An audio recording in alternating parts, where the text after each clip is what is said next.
Good morning once eigen साथीहरू। म चाहिँ हिजो बिहान घाँस काट्दैछु ग्रिन हाउसमा, किनकि बाहिर पानी पर्दै थियो र म चाहिँ स्वेटर लाएर घाँस काट्दैछु, किनकि अब हाम्रोमा चाहिँ पानी पर्दा जाडै हुन्छ।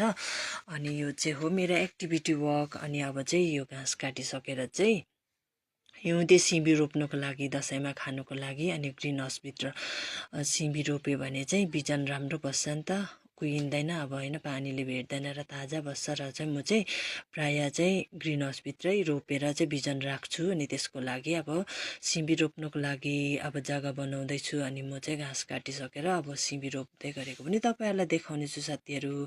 चाहिँ म चाहिँ घाँस पनि काटिसक्नु म चाहिँ डेली वक गर्दैछु। मेरो डेली वक चाहिँ यही हो, ग्रास कटिङ। अनि अब चाहिँ सिमी रोप्नुको लागि अब जग्गा बनाउँदैछु, अब हिउँदे सिमी अनि दसैँमा खानुको लागि, बिजनको लागि साथीहरू। अनि म चाहिँ काटिसक्नु आँटेँ। अब चाहिँ काटिसकेपछि फिर्के लगाएर